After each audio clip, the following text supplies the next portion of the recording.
Hey everyone, I'm going to take a look at the two new match pass players in eFootball. We're going to see how good they are. I'm also going to give you a quick summary of the players who I personally believe are the best value players available for 3-star, 4-star and 5-star nominating contracts out of all the new nominating contract packs that have just been released.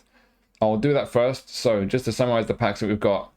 Firstly, we've got the Turkish League Player of the Month pack. I'll try and put a link on the screen around about now. So if you want to check out the review I've done of that pack, that is live on the channel. We also have a Player of the Month pack from the J League in Japan. So again, I'll have a link pop up on the screen hopefully around about now if you want to check out the video I've done on that one. And then finally, there is the Speedsters pack. So that one, we've got some 5-star players in there, a couple of 4-stars. Again, I'll make a link pop up on the screen around about now if you want to check out my review of those players. So those are the packs we've had and my recommendations.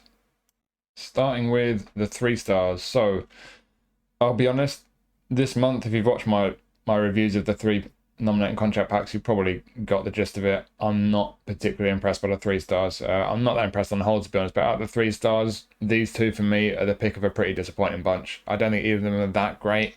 We had 2 3-star orchestrators last time out. One was from the Mexican League, one from the J League, Akiyama, and both of them are better than this guy. But out of the current bunch, if you've got 3-star contracts to use up, I think this guy is decent still. I think he's defensively okay for an orchestrator.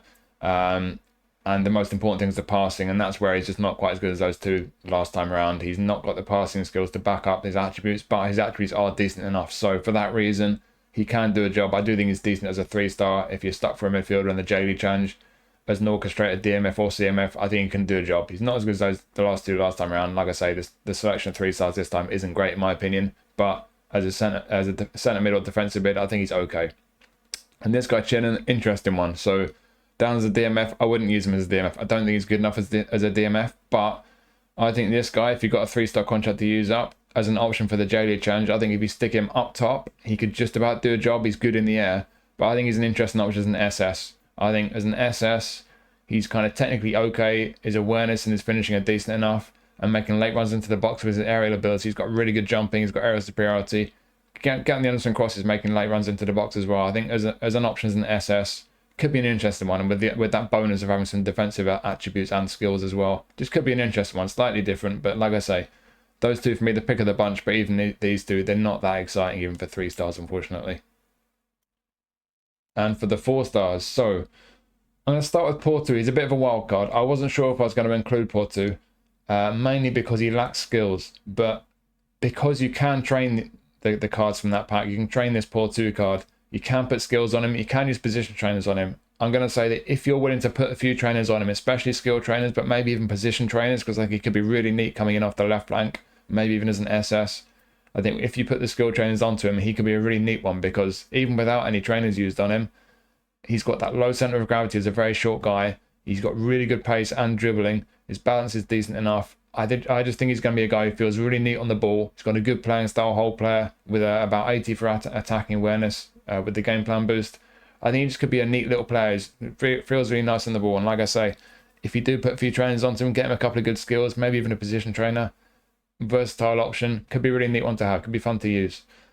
And then from the J League pack, I think we've got a really solid keeper option. I think with this keeper, I mentioned it when I reviewed the pack, I don't think we've had a better goalkeeper in the Player of the Month packs. They do these Showtime packs for the J League sometimes where there's 100 players in the pack, and obviously you've got to throw loads of coins out, and there's been some good keepers in those ones, but out of the Player of the Month packs, I'm not sure we've had a better goalkeeper from this guy. So for the J League Challenge, I think this guy for a 4-star contract could be really good value as a goalkeeper option in those challenges, and you could get away with him just in general, to be honest. If he's your only goalkeeper who's got form in any given week, I don't think I'll let you down. He looks pretty solid for a 4-star, solid keeper option.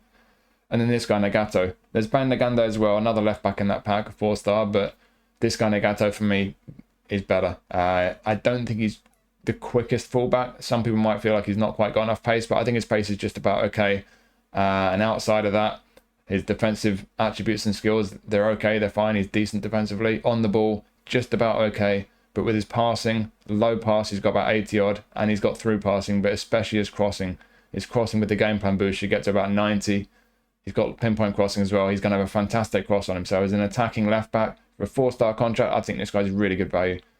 And then these two guys from the Turkish pack. You've basically got two centre-backs who, when you look at their attributes and look at their skills, they're pretty similar, to be honest. They've both got a really good selection of skills for a centre-back.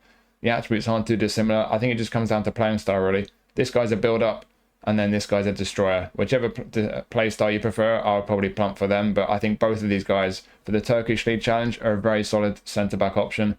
Outside the Turkish League Challenge, might not quite make the grade, but if you're desperate in any given week, I don't think they'd let you down. They're both pretty solid centre-backs. It just comes down to the play style, like I say. If you're only going to get one of them, build up with this guy, destroy that guy. For the Turkish League Challenge, solid options, and I think pretty good value for a 4-star contract. And now onto the 5 stars. So there are some decent ones available this time around, and with some of them, it's a matter of preference, really. I quite like the look of Okafor, the Milan guy. He looks like an interesting one.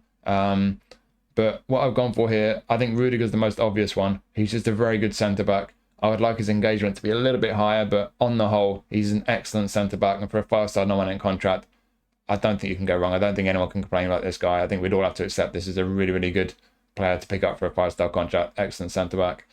In the middle here, we've got 2 wide men. So similar to the 2 centre-backs from the Turkish League pack, it's about preference, really. Both these guys are quick, and they're really good at dribbling. It's pros and cons, because if you really like dribbling, if you really like your skill moves, I think Zaha's going to be the fun one. I think he's probably going to be the one that you plump for. He's got a whole bunch of skill moves. He's really good on the ball. But the downside to Zaha versus Adingra, you can't train him. He's pre-trained, so you can't put skills on him. You can't do anything with him. Adingra, I don't think he's quite as fun on the ball. He doesn't have quite as many skill moves. He has a little bit more end product with his skills, shooting and passing. He is a super sub as well. You can put skills on him, and obviously you can train him however you want. So for the flexibility, the fact you can train him as you want, put skills on him, Adingra might get the nod. But Zaha, I think for the real hardcore dribblers, he's a really great one to pick up. It could be a really fun card. And then the other 5-star I'd recommend, Tadic. He's not an amazing card. He's not an elite level card by any means, but he can play so many positions, and he's so technically sound. He's got a really good selection of skills. He can pass, he can shoot. And I think especially with this guy, if you play this guy as an AMF or an SS, I think he's a really solid card. In the Turkish League Challenge, I think it'd be really, really good. But even outside of that, I think he's a really solid card to pick up. I think all 4 of these cards that I'm recommending here, they're my pick out of the 5 stars. And they all could represent really good value for a 5-star contract. So it's time for some mathematics. Bit different this month because there's a 50% discount on both the value and premium match passes, in addition to the first time purchase discount if it's the first time you purchased either of them. So standard price, value 500, premium 1000. For the campaign discount, everyone gets 250 off the value, 500 off the premium. If it's your first time purchasing either of these, you'll get an extra 125 off the value and an extra 250 off the premium. The coins you get back, 200. If you play enough matches, if you play all the matches, you'll get 200 coins back from the value, you'll get 300 coins back from the premium.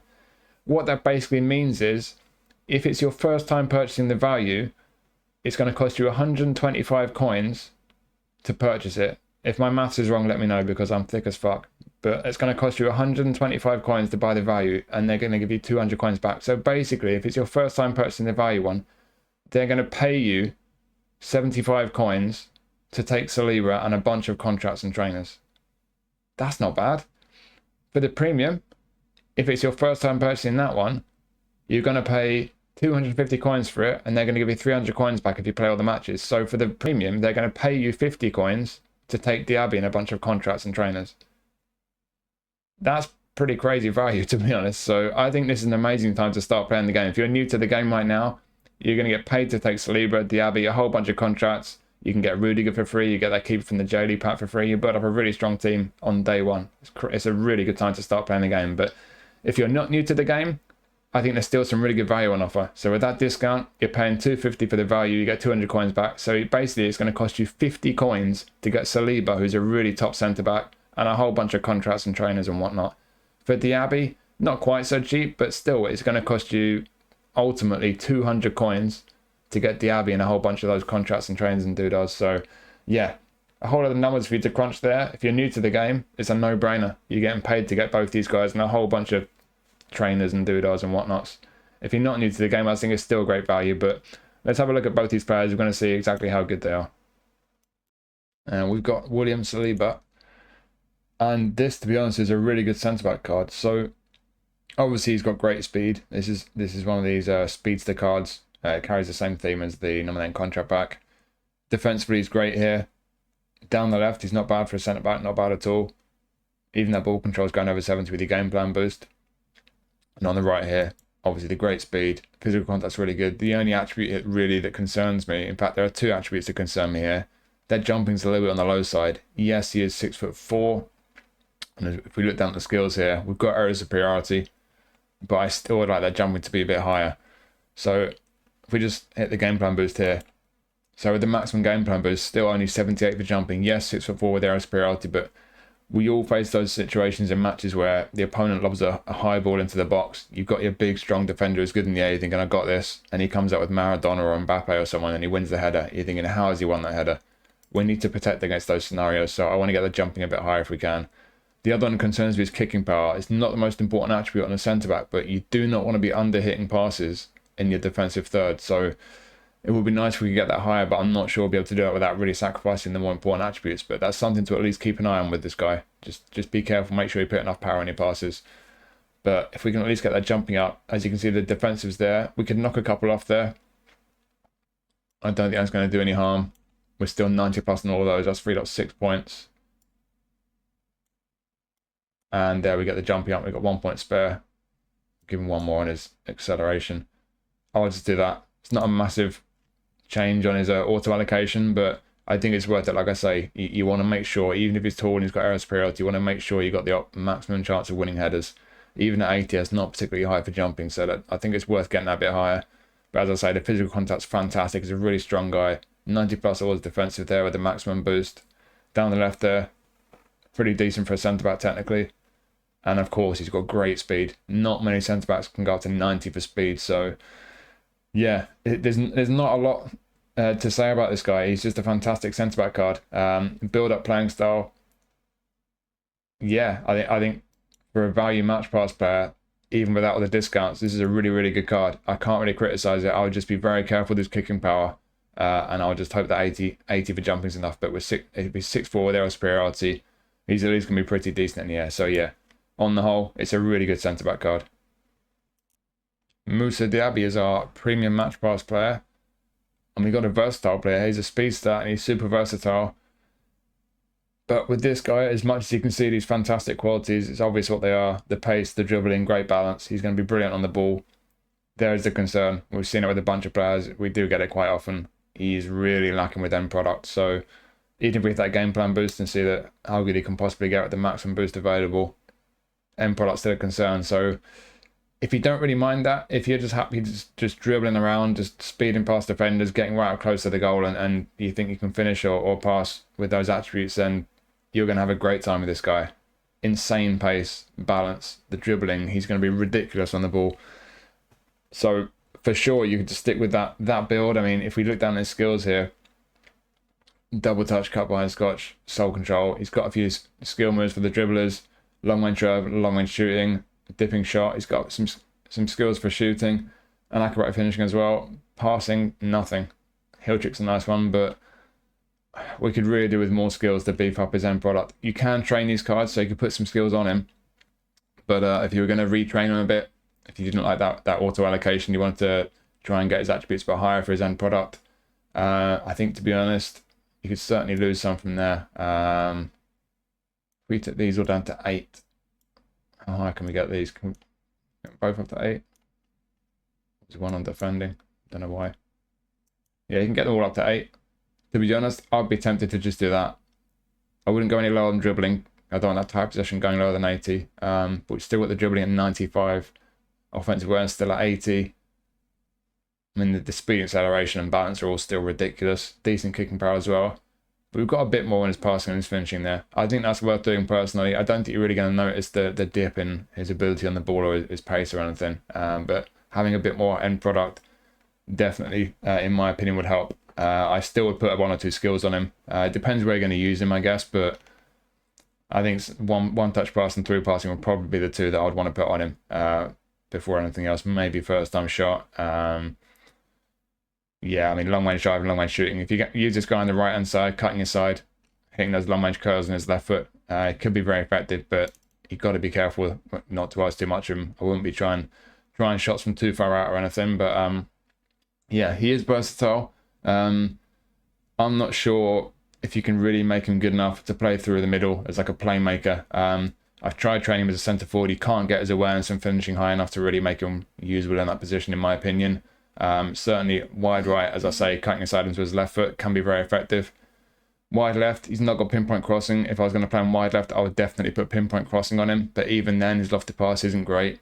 So be careful with that. But if we just see how high we can get his passing, take a couple off there. We could lose a bit of speed easily. We'll keep the kicking power at 80. But speed's still at 94 though. And then he gets passing up high, yeah. So if I was going to play him wide left, I would do that. I'll put pinpoint crossing on it, and then even then his crossing is not going to be brilliant, but it's going to be decent. So he'll have a decent cross on him with pinpoint crossing. If you do that, put him on the left-hand side, so he could be usable on the left.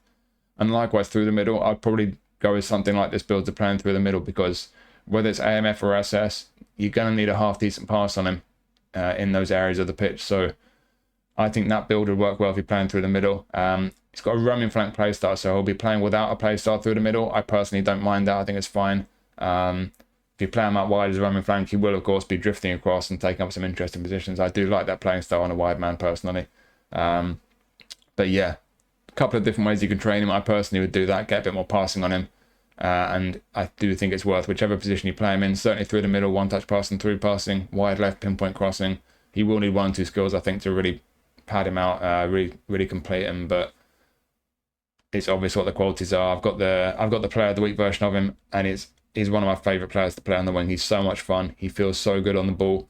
And this card, depending on HA, is pretty similar. It's not too far off. So I can tell you this guy is going to feel great on the ball. If you've not had a good version of Diaby before, if you've not had any version of Diaby before, I think this guy is well worth picking up. If you like quick, nimble dribblers, really is a fun player to use. And it might be the premium match pass, but with the discount on offer, I think he could be one who's well worth considering. Really fun card. So there you go. I think it's fair to say that the best value this month is coming from the match passes. I think both match passes, it's a no-brainer if you're new to the game. Getting paid to take Saliba, Diaby and a whole bunch of trainers and whatever else is unreal value. If you're not new to the game, if you've purchased the match passes before, I think they're both still really good value. I'm personally going to be picking up both. As for the Nominating Contract packs, I think a little bit disappointing on the whole, but there are still a few decent ones that can be picked up, especially from the 4- and 5-star selections. So yeah, hopefully from this video and all the pack reviews I've been doing on these new packs, I've given you some help in deciding who to use your contracts on and whether to pick up either of the match passes. Thank you for watching, as always, really appreciate it, and I'll see you soon.